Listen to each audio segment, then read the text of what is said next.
From the cloisters of medieval universities to the grand cathedrals and the quiet studies of Renaissance humanists, a new spirit of inquiry had been kindled.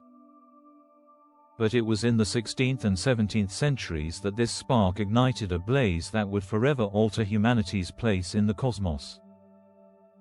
This was the Scientific Revolution, a period of roughly 150 years when a handful of daring thinkers dismantled a worldview that had held sway for nearly 2 millennia and built a new one from its ruins. This video traces the major scientific discoveries of this era and explores their profound impact on everything from religion and politics to the very definition of knowledge. If you're enjoying this journey through history, please give the video a like and subscribe to our channel. Your support helps us bring more stories to life. The shattered heavens.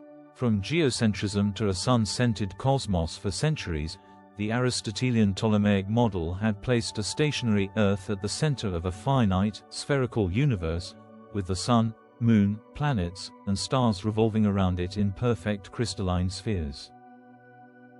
This view, harmonized with Christian theology, seemed to confirm humanity's special, central place in God's creation. The first, and most dramatic, crack in this celestial crystal sphere appeared in 1543 with the publication of Nicolaus Copernicus on the revolutions of the heavenly spheres. Copernicus proposed a heliocentric, sun-centered, model, arguing that the Earth and other planets revolved around a stationary sun. The Polish cleric's theory was radical, but it was mathematically no simpler than the old system and lacked observational proof, so it remained a controversial hypothesis for decades.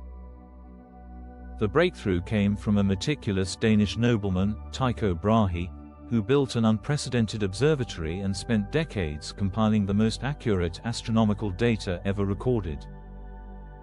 After Tycho's death, his assistant, the German mathematician Johannes Kepler, used this treasure trove of data to test the Copernican model. Kepler's analysis led to a stunning conclusion: the planets moved not in perfect circles, but in elliptical orbits. His 3 laws of planetary motion, published between 1609 and 1619, finally provided a mathematical description that perfectly matched the observations. Shortly after, the Italian polymath Galileo Galilei turned a newly improved telescope toward the heavens and made a series of observations that provided the final, irrefutable evidence.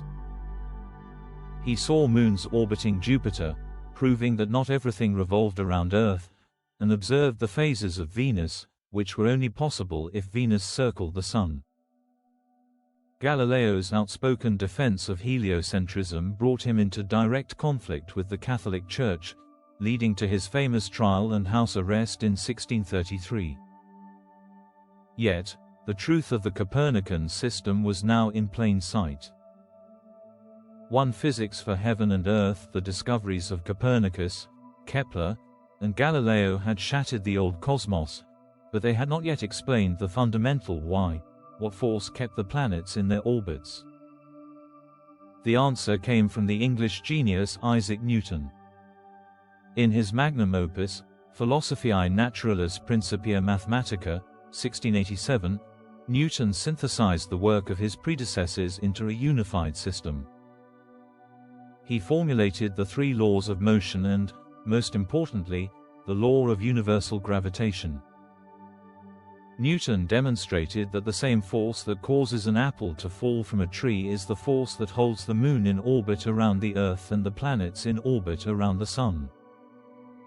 For the first time in human history, the heavens and the Earth were shown to obey the same physical laws. The medieval distinction between a perfect, unchanging celestial realm and a corrupt, imperfect earthly one was gone, replaced by a single, unified, and mathematically predictable universe. The new science of life, the revolution, was not confined to the skies.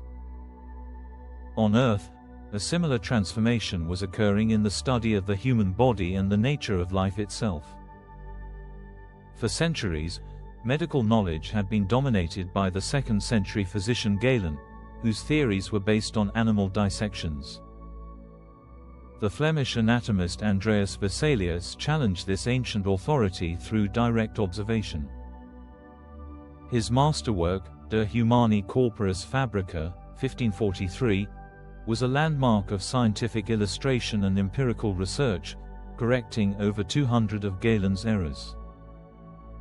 Vesalius' meticulous work laid the foundation for modern anatomy by showing that the human body's structure could only be understood by studying the human body itself. This new empirical approach was further championed by the English physician William Harvey. In 1628, Harvey published an anatomical study of the motion of the heart and of the blood in animals, in which he demonstrated that the heart acts as a pump, circulating blood throughout the body in a closed loop, not simply consuming it as a fuel. Harvey's discovery not only revolutionized medicine but also reinforced the new mechanistic view of the universe. The body, like the cosmos, could be understood as a complex but comprehensible machine. The engine of discovery, a new scientific method underpinning all these discoveries, was a profound shift in how knowledge was acquired. The old way, based on deference to ancient authorities like Aristotle and the Bible, was replaced by a new emphasis on direct observation, experimentation, and mathematical reasoning. The English philosopher-statesman Francis Bacon was the great prophet of the empirical method. In his Novum Organum, 1620, he argued for a systematic, inductive approach, gathering data through meticulous observation and experiment, then using the data to build general principles. Conversely, the French philosopher René Descartes championed a deductive method based on abstract reasoning and mathematics. His famous declaration, "I think, therefore I am," and his development of analytic geometry provided a powerful new tool for understanding the natural world. Together, the empirical and mathematical traditions forged the modern scientific method, a process of systematic inquiry that remains the bedrock of science today. Impact. A new worldview is born. The impact of the scientific revolution was nothing short of a total transformation of the European worldview. By replacing a cosmos centered on humanity with a sun-centered system, it delivered a profound blow to human pride and challenged the literal authority of Scripture. This decentering of humanity was a key step toward secularization, even though most of the revolution's pioneers remained deeply religious men who saw their work as uncovering the rational laws of God's creation. God was increasingly seen as a divine clockmaker, who had designed a perfect, law-abiding machine and then set it in motion. The new science also had an immediate and powerful impact on politics and society. The success of Newtonian physics, the idea that the universe is governed by discoverable, rational, natural laws, was eagerly applied to human affairs. Enlightenment thinkers like John Locke and the French philosophies argued that if nature followed rational laws, then human society and government must as well. This belief fueled the development of concepts like natural rights, the social contract, and the separation of powers, ideas that would directly inspire the American and French revolutions.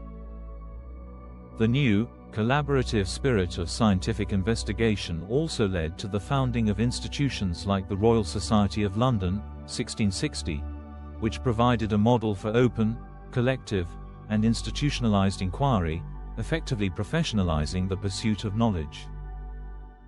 Conclusion: the scientific revolution was far more than a series of discoveries about the stars, the body, or the laws of motion. It was a revolution in certainty. It replaced a worldview built on faith and deference to ancient authority with one built on observation, experiment, and mathematics.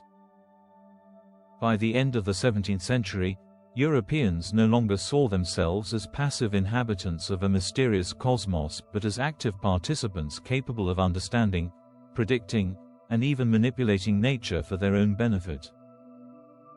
The ideas of Copernicus, Galileo, and Newton, forged in the fires of controversy and genius, did not just describe a new universe, they created a new way of thinking. This new method would become the engine of the Enlightenment, the catalyst for the Industrial Revolution, and the very foundation of the modern world, a world where reason, not revelation, became the ultimate arbiter of truth. Thank you for watching. If you found this history valuable, please like and subscribe, and share your thoughts in the comments below. We'd love to hear your perspective and keep the conversation going.